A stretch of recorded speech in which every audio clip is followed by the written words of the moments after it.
Hey, it's David with the Chattanooga Roots Property Team. July 2nd, 2025. Today we're going to talk a little bit about how to protect your net, which at the end of the day, that's all that really matters to a seller is your net, your bottom line, what you walk away from the transaction with. And I'm going to kind of go through the three areas where your net can possibly get lowered. It seems like sellers are only focused on the first line, which is your list price. And there's many other ways in a transaction where you can have your net significantly lowered and why your agent matters in that process. The first area that most everybody knows where your net can be affected is your list price. And that's going to look like, how could that be affected right out of the gate? Well, if your agent doesn't do a good job pricing your home and you list too high, that comes with a certain set of potential outcomes, probable outcomes that are not good if you have to lower. I think I've went over that in the past, what that looks like. A lot of sellers are worried about pricing too low, which that's rarely ever going to happen, because even in this market, every buyer out there is looking for anybody that's just this much better than their competition. So if you're a little low, you're going to have all the buyers looking for a deal show up, and we still get multiple offers on a regular basis. And that generally comes from sellers that move to the uncomfortable end of the pricing range that I would suggest. I give you a high end where I would not cross, and then I give you a low end where I would not cross. I tell people, as you shift down towards that lower end in this market, you're going to be more rewarded than if you shift up towards the higher end. So of course there's that top line number and how that can affect the seller's net. Beyond that, of course, there's the offer you can negotiate from a buyer. They're going to come in with a number, and your agent, and of course your main priority is to just not come off your top number if you don't have to.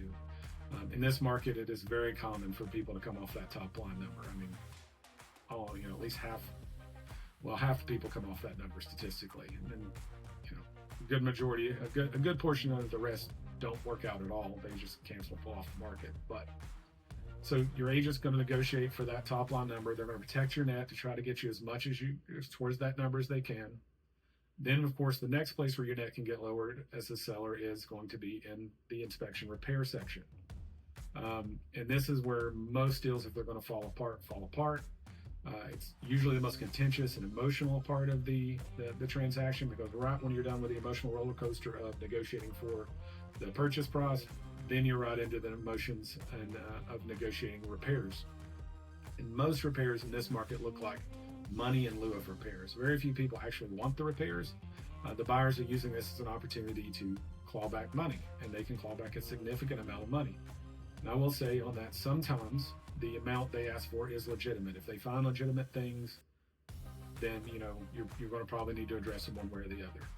But a lot of it looks like, in totality of an inspection report, they're going to ask for some number in lieu of repair. So that's where your agent can also protect your net, is in that process. And then finally, there's the appraisal. Appraisal is an area that it doesn't come up a lot, but if you do come back with a low appraisal, you're going to need an agent that knows how to guard, either if you wind up negotiating again, because if an appraisal comes in low, there's one of three choices the seller can make. They can either lower it to meet the appraised value. They can convince your agent can negotiate for the buyer to come up and bring cash to close to make up the gap, or you can meet somewhere in the middle. Well, I guess there's a fourth. It can fall apart. So that's another place, less likely to happen, but your appraisal, it's a place where you can have to negotiate again. And your agent's job is kind of, in each one of those areas, is to guard your net.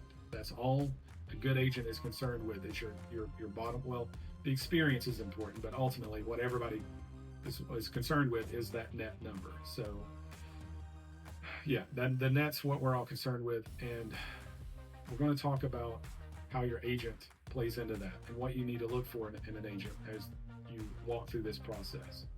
So you have many different kinds of agents, and what you find most of the time is people prefer agents that are great salespeople. But here's the secret: they're really only selling themselves typically in the moment. And why do I say that? Why is that not the most important thing, whether they can sell themselves? Well, it's not the most important thing, because 90+% of the time there's two agents involved in a deal, and one professional does not sell another professional. It's not like a car dealership where a consumer comes onto the car lot and a car salesman sells the product to the consumer. This is something different, where most of the time we're talking to another agent. It's like a car dealer in downtown selling a Ford trying to sell another Ford to a car dealer in Hickson. It's not going to be the same sort of conversation as a consumer walking on a lot. So in the moment when they're in your living room and talking to you about what to list your house for, and you're, evaluating them, just because they're slick in that moment means more about how they sell themselves than possibly how they're going to sell your home. Because really what matters when you're selling a home and what you need to know from your agent is how long have they been in the business? What kind of track record they have? Do they have an actual marketing system that is, that they've used for many years in order to sell homes, and what does that look? What kind of results have they gotten? And how good of a negotiator they are. Because as I'm going to point back to what I said earlier. All those three different areas, you're going to need a strong negotiator, especially in this market, to make sure that you guard that net. So, that's why your agent is important. And in the moment, you just need to kind of have the right questions to ask them so you can find the correct agent for yourself.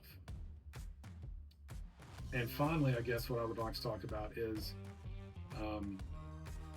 right now it seems that we're getting in a lot of transactions with sellers. And let's say you're fortunate enough to get an offer, your agent protects your net on that top line, you get close to what you're asking for, then you get into the mix on the repair negotiations.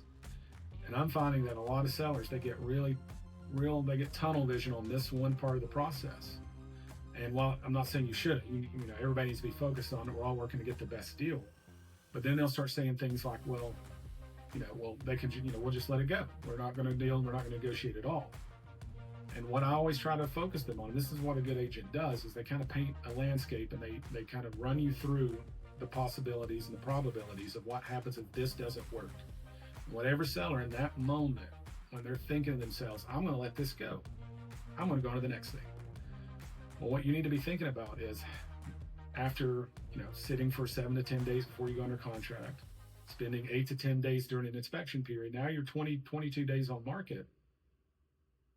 Well, if this falls apart and you go back on market, what is the probabilities that the next offer will be as high as the one you just let go? And that buyer isn't going to have the same problems with an inspection they're going to have that the current buyer is having. Now, it's possible you could get a buyer that way easier to work with during inspections and all of those things, but there's no guarantee. So you go back on market, you wind up negotiating down lower than where you were with this buyer because you got more days on market and you've possibly been stigmatized as falling apart during the inspection period. And then you're going to go through another emotional roller coaster with another buyer over the inspections, and they could be worse. So, you don't even know that the next deal will be better. The probability is the next deal will not be better. So you may get satisfaction of the moment by telling the buyer to go kick rocks, but the next deal may not be better. And that's where a competent agent is critical, because they need to say, okay, this buyer is outside the bounds. They want a whole new roof for no reason. We've called out our roofers, and they've said it only needs to be repaired. I'm in 100% agreement. These people need to kick rocks. The next deal will probably be better, or at least as good. And I don't think these people are dealing in good faith. So you kind of have to keep all that in mind before you you need a good agent to help you kind of to communicate to you the risk landscape and the probabilities of the next deal being better. But when you're in the middle of it and you're emotional, you need an objective party that can kind of guide you through that, so that you don't wind up making a mistake of letting this go in the hopes that the next thing will be better. So all of that is how a good agent will guard your net in all of those different areas. So, whenever you call out and you're evaluating an agent, just make sure you think through that as you consider who you're going to hire. Of course, if you need anyone to help you with that, Chattanooga Roofs Property Team, my wife, Natalie, and I, we've been doing this 10 years, and we'd love to help in any way we can.